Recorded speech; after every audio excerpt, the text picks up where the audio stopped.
Today I'm going to rank with you all the main versions of Thor in pop culture from best to worst. So come with me. These are the versions of Thor shown on screen. I'm not sure if they're all here, but I think the main ones are. The ranking ranges from Thor to meh, which is self-explanatory. I'll focus on how closely each Thor matches the mythological Thor, not their power levels. This is one of two Thors from Netflix on this list. This is the live-action Thor from Netflix, and he's a very strange, weird version. First, because the one you're seeing on the screen isn't exactly Thor, but rather a reincarnation of him. It appears that in that universe, the original Thor existed but died during Ragnarok. Jormungandr reincarnated as Magni, who is also the reincarnated Thor. He ended up becoming an environmental activist and schizophrenic. Yeah, Thor is schizophrenic, which I'll consider as mythological. And the Jotuns ended up kind of becoming evil businessmen who Magni, who's the reincarnated Thor, has to face. In the first season, he defeats the Jotun leader Vidar, who shares a name with a god. Acer, I'm not sure why he was made the villain here, but whatever, right? Adaptations, right? So far, it's bad but tolerable. The issue is Magni develops an identity crisis with Thor, and then, in the end, things just go to hell. There's a peace agreement between the gods and giants, so Magni puts away his hammer and tries to live normally. Then he kind of sees his friends achieving things, and he has a childhood memory when he finds his old Thor comics and a toy hammer. Then he throws those comics away, and he kind of has some visions that suggest that this whole story about Thor's reincarnation is actually something from Magni's imagination. Just for that, I should put it down there, and I will, but not just for that. I think for me, there's nothing about Thor in this kid, okay? He's not big enough to be Thor. Not in muscle and not in fat. His beard is too small and he's blonde, right? We have to remember that. Thor is a redhead, not blonde, and doesn't have issues with drinking or enjoy it. Just like the mythological Thor, we also don't see Thor's other artifacts like the Arnie Graper gloves or the Magni Gordy belt. And there's even the Mungandr, who would be Thor's main enemy in the series, but she looks much more like a worm than a serpent, right? Let's put this here. This one's from the Icelandic movie Legends of Valhalla Thor, right? It's supposed to be a children's movie, isn't it? And in it, Thor is basically a guy who lives there. Well, not a guy, right? A kid who lives in kind of a little village. He's a blacksmith and lives with his mother, and everyone in the village believes they're protected by Odin. Eventually, an army of giants invades the village and captures several villagers, including Thor's friends. Everyone is taken to Hel, the underworld queen, shown as this old lady in the movie, but she's nothing like the real Hel, right? This movie aims for a faithful adaptation, but things are about to get even crazier. Because at a certain point, Thor is kind of left behind there, unconscious. And then, from space, a talking hammer falls into his house. A hammer that's called Crusher, which is obviously Mjolnir, right? Then Thor picks up the hammer and saves the world, and blah.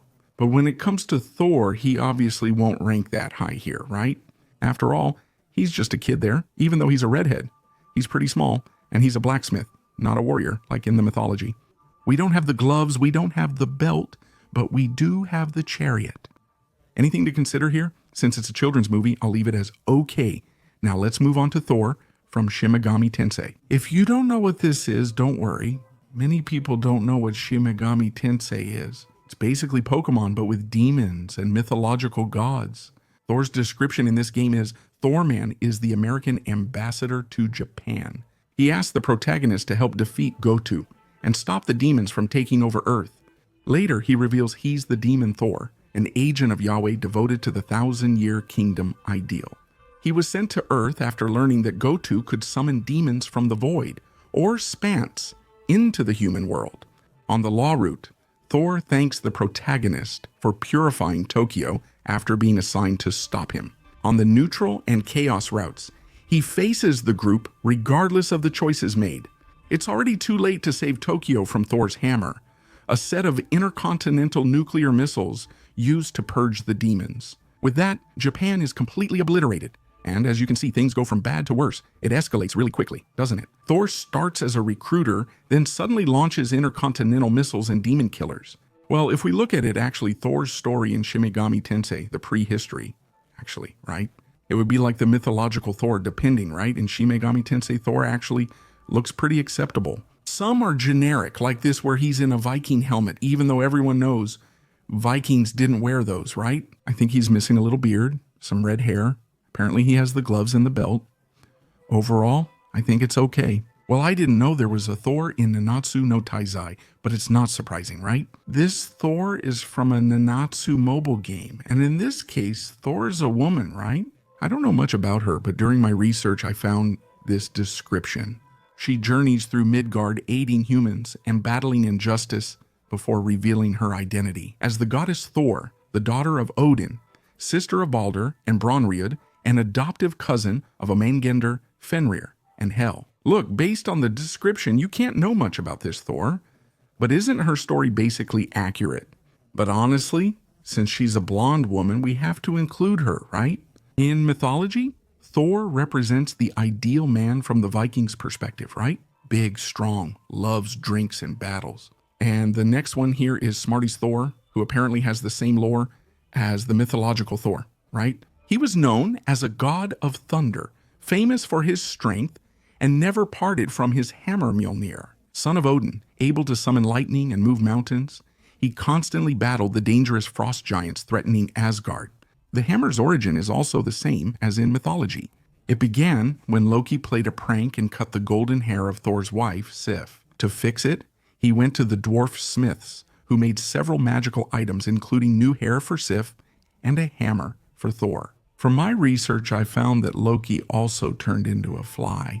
He bit Brock's eye as he made Mjolnir's handle. And because of that, Thor's gloves should exist, then Zahani grape her, because otherwise Thor wouldn't be able to use the hammer. But apparently the gloves, and not even the symptoms or Gjortes, are mentioned in the game. And they also say that after Thor ended up wielding Mjolnir, not even the gods dare to go against him, which I think is kind of exaggerated, right? Odin would easily oppose Thor in mythology. Talking about his appearance, Thor's armor looks more like medieval warrior gear than that of a Norse god. He's blonde and reminds me more of Marvel's Thor than the mythological one. The story is pretty similar to the mythological Thor, so I think it's good. This is a live-action Thor movie, right? It's called Thor, Legend of Valhalla. And in this movie, Thor is more of a supporting character than an actual protagonist.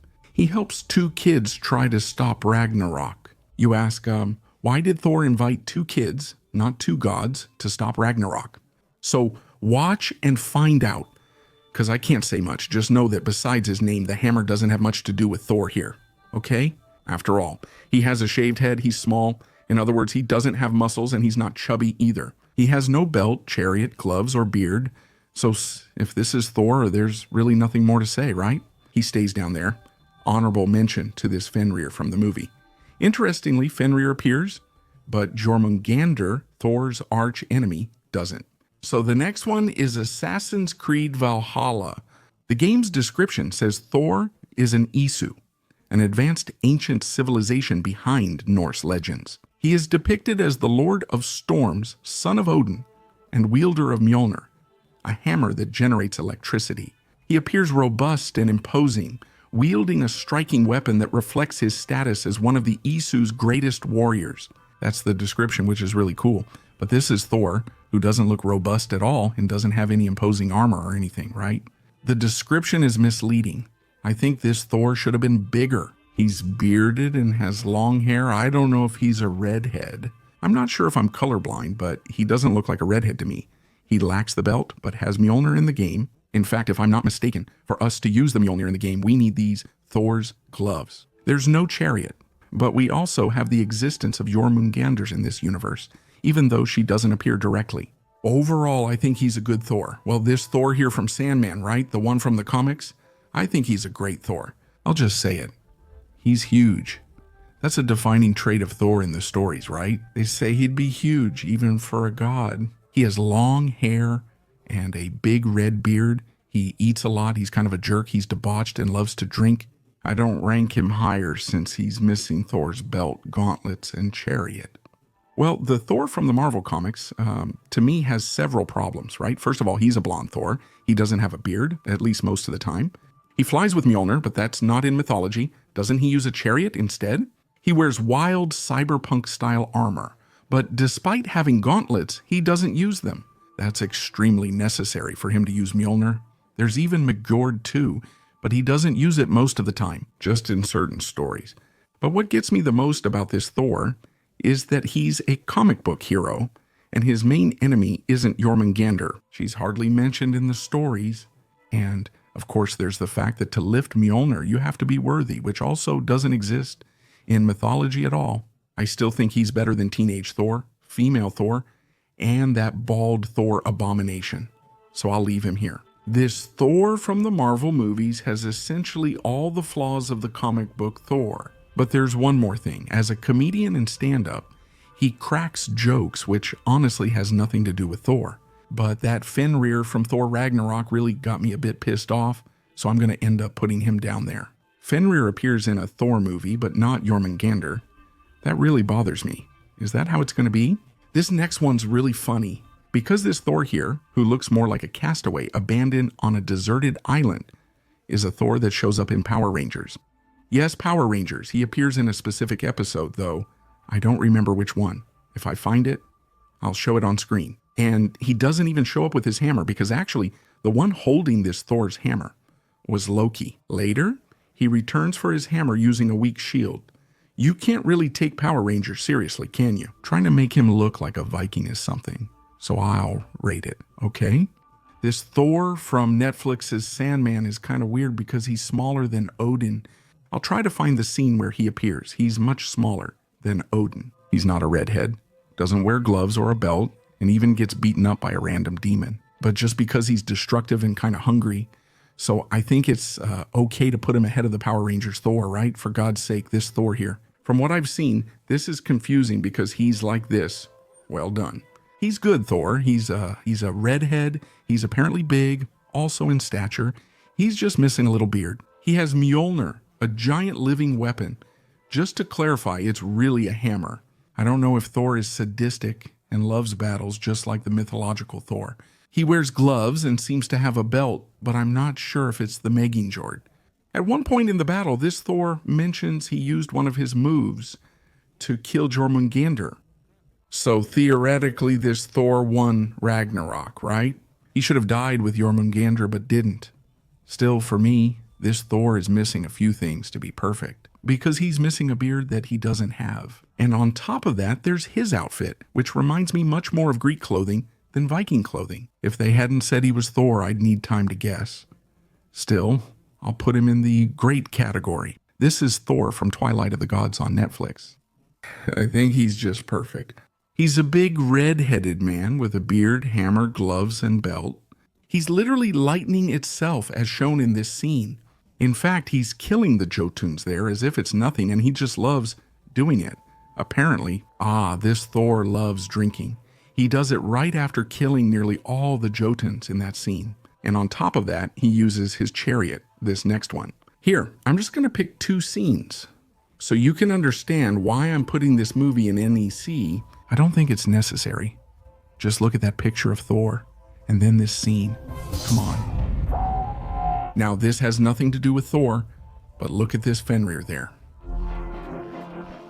A show of special effects, and now we get to Thor from God of War, who, in terms of appearance, I think is an excellent Thor.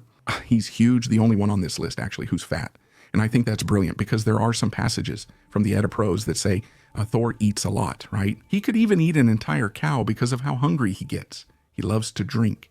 But you see, the thing is that he combines some traits from several Thors that I mentioned to you here in pop culture, right? He flies like Marvel's Thor, wielding Mjolnir, which is almost alive, similar to Thor in Shumatsu. But there are some really interesting things about this Thor, like, for example, the fact that Odin sees him as if he were really an executioner, an enforcer. Just like in mythology, in fact, you can understand that Thor really is like that. I think he's a good Thor, not bad, but I wouldn't rank him with Thor himself or the one from Twilight of the Gods, because a lot is missing. The gauntlet is missing, the belt is missing, the chariot is missing.